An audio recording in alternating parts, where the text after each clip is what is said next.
We connect those so that we have connectivity with the habitats that we already do have protected and we already have under some type of restoration planning process. So I would envision that in the future you would have to do that. But I would ask you as part of the task force if you consider that. Yes, I think and I'm going to come right back to you and let you talk a little bit about the relationship of the NERDA process and ours, and then go back into some of the, see if, I know Jim Harris wants to talk a bit about some things that we need to keep in mind as we go forward from here, all moving forward in this direction. But you know, I think protection and preservation are certainly part of the mission of the restoration as envisioned by the executive order that President Obama issued last October, and that's both land protection and resource habitat protection.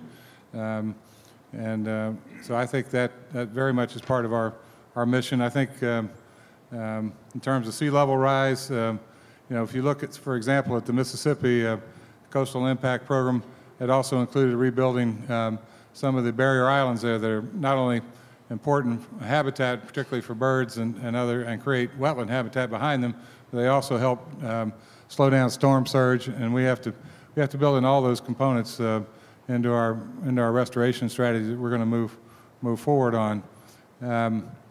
And it was mentioned before about the NERDA process, as it's called. Some people say my son's part of the NERDA process. He's a physics major at Georgia Tech, but he would assure you that he's not a nerd. But in fact, he won his fantasy football league this year. But I digress. But Cindy, since you do serve in both roles very actively and involved with the NERDA process and with our task force, could you sort of take a moment and kind of explain to folks? People get confused about what the goals and the different authorities that are involved there.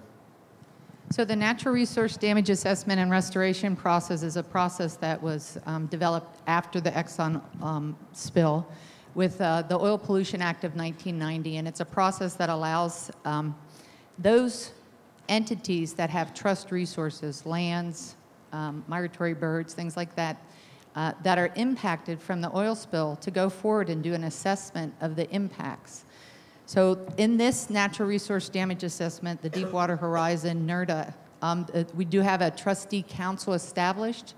The members of that council are the 5 states, the Department of Interior, NOAA, DOD, and we all have trust resources. Affected federally recognized tribes can also be part of this process if they have resources that were impacted, but at this time no tribes have come forward, although we do know some that are looking into whether or not they need to be part of it.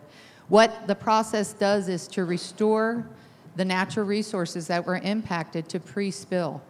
So what we need to do is work hard to do a thorough analysis of what the impacts were from the oil to the natural resources. And it includes all types of resources as we're going forward. So you have impacts to the lands, you have impacts to the fish, to the wildlife, the deep water habitat, but you also have impacts that look at lost use. So lost recreational use, you weren't able to use the lands that you have that are public lands or state lands for recreational opportunity. You also heard Steve talk about compensatory mitigation. So there's primary mitigation and compensatory. Primary is making sure that you clean up the marshes that were damaged, how many acres, and determining that. Through the process, what you have to do is you have to assess the impact, determine that there was the impact, document the release, identify those resources that are impacted. You have to demonstrate the pathway. So you have to go through the process. Once you demonstrate the pathway, you have to calculate what the injuries are, and then you have to figure out how you restore it. Through OPA, it is a public process that you go forward with, so the public is involved in the restoration planning, but it's also a legal process. So as we go through, it is a legal process, and we have to work through the process of working on these studies very thoroughly and making sure that we have the right experts, because we have to use sound science, the best science. So as the 5 states, as the trustee council goes forward and we develop working groups for the different resources that we think have been injured, we do pull the best scientists. So we have universities involved and different scientists from the communities involved in that process. The difference between the trustee council and the NERDA process and the task force is BP is the responsible party that will pay for these injuries for the public. The task force will do restoration above and beyond what the oil spill has caused. So you've heard people talk about the long-standing ecological degradation of the system. So working to restore this system to a sustainable, healthy system, a resilient system. So when we look at the task force and the NERDA process, we look how we can work together to complement each other.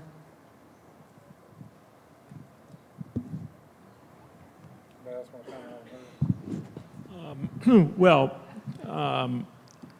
my understanding is that, you know, in theory, at the end of the day, the trustee agencies come up with a dollar figure that represents the cost of cleaning up the oil, undoing the damage, but it can also provide for compensatory mitigation or restoration. So it's quite possible that a lot of the oil on the bottom of the Gulf, the oil in the marshes, can't be removed. Or it would be better just to leave it there and let natural processes take their place. It might be a bet. So what do we do with that money? Well, therefore, some of that money, NERDA money, could be used in compensatory restoration that could include, restoring some of the wetlands of coastal Louisiana or some of the lost mangrove swamps in the Everglades and so on. Correct. You could through compensatory mitigation, and Steve alluded to that on how you can use that. So you can use it, but it needs to have a nexus to the injury. But in the Gulf, we do see how one of the big things that we're looking at is the overall impact to the ecosystem, which is tied to the web. You're right. NERDA requires some kind of reasonable ecological nexus, but it seems to me we have that nexus in spades. Let me back Jim, up just a minute. Yeah, I know you wanted to kind of give us a little perspective as we go into our processes here. So a great deal of this is not new. We have not, as a nation, decided that we care enough about these large marine ecosystems to identify why they're important. Two previous panels, actually, Dr. Peterson talked about this a little bit. We have not looked at the ecology of what makes these ecosystems work, and then, as Steve was pointing out, how important they are. That makes the discussion about restoration, then, all the more difficult. And yet we know, in this particular case, now we're going to go down, and we did this in the Exxon Valdez in Alaska. We head down a track of NERDA, natural resource damage assessment. We look at individual species and so forth. But the real issue is the 70 years of damage where we haven't paid attention to the large marine ecosystem. And then we get into the question, the larger question, do we want to restore the Gulf of Mexico to a sustainable, resilient ecosystem capable of producing sustainable uses like the fisheries, the shipping, and so forth? And if we do, and I'll just go through this, whether you look at Chesapeake Bay or the Great Lakes, the Exxon Valdez, there's 5 big pieces. The first is you've got to have a management structure, and we're going to find, John, the steel of your makeup and the lessons of your children in what's going to come very rapidly about managing the laundry. No, it'll be a list and a long line with people with their Christmas list for the money. But the first is to have a management structure with a peer review science team looking at what's happening, including, and they'll have 2 tools, NERDA, but they'll also have the other information about the big projects that we know are necessary that Jim Tripp was talking about. The second is a restoration fund, and it must be more than just the NERDA. It has to be a restoration fund. It's one of the things we learned at the Exxon Valdez, you see in the Great Lakes or Chesapeake Bay, a restoration fund capable of funding the big 3-legged stool, as someone talked about it, which is restoration projects, those big ones, like Jim's working on, and like hypoxia, and like restoring and creating a fisheries restoration program that Pete Peterson was talking about of the oyster reefs and the sea grasses, and then creating a research and monitoring program long-term research and monitoring program. Now, the previous panel talked about, well, BP's got something going through their grant program. But we need to have an integrated, we were 3 years into the Exxon Valdez before we realized, Cindy and I were talking about this, you really need a research and monitoring program that's going to look at the Gulf, look at everything from the birds to what's happening to the hydrocarbon influence on bluefin tuna embryos. And that is not going to be known for a long period of time, but we need to invest now. Those 5 big pieces are what makes up restoration. But if it doesn't get established early on, where you look at the projects like Jim's talking about, and you incorporate NERDA into that, and you have a science panel that includes peer review, and a monitoring and research program, and I'm going to say one more thing, if you'll allow me, John. The mistake we made at the Exxon Valdez is we settled with Exxon for $900 million. And I came in shortly, well, I was involved during the negotiation, but shortly thereafter, I became the executive director of the fund. 2 years later, as we were designing this, as an architect of this thing, we realized we really needed to reach in, and Bill Riley and Don talked about this. We needed to reach in and create a long-term research and monitoring program because the ecosystem is too important to this country to just take it for a 2-year, I'll just say, expenditure. We need to invest in these big projects and a research and monitoring program, and we need to do it at the initial. So the $900 million, in my view today, which should be much larger for our good friends from BP, they can afford it. But that should happen at the settlement. NERDA and the Clean Water Act is inconsequential. If it's a lump sum payment, everybody gets their Christmas list and it's over. There needs to be at settlement the investment in a long-term research and monitoring program, and maybe the stream of payments, as President Obama so wisely did with BP, or whoever put that together, Geithner, or whoever dreamed that up, is a long-term payment plan from BP, and I suspect that's the next 20 or 25 years ought to be a stream of payments into that restoration fund. And I'll just stop. But those are things we learned from the Exxon Valdez that we would do differently today. And from hypoxia to fishery management and moving to adaptive management that would come out of that, and the Mississippi River and other wetlands restoration program are a big part of what ought to be an overall restoration plan. If you piecemeal it and spend it, you'll be sorry in 10 years. That's the short version.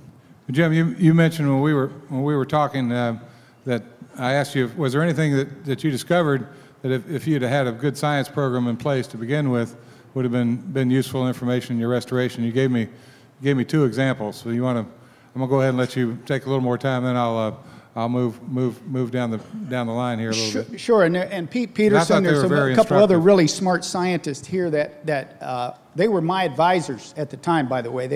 They were very helpful, and I haven't thanked them frequently or often enough, but they led me through this effort of what does restoration mean. And 2 that come to mind, and I don't mean this as a derogatory comment about the industry, but they kept talking about prevention and containment and cleanup. They didn't talk about restoration, and we didn't talk about it, but we think we know a lot because we're the species that we are. But in fact, as Nancy and other people have demonstrated, we know very little about the marine ecology and the Gulf of Mexico. In Alaska, there was a presumption that oil would be found because it was washed ashore, and you saw the pictures of them steam cleaning it, which we've all learned a lesson there, that you'd find this oil in the upper tidal zone or in the back part of the marshes in this case.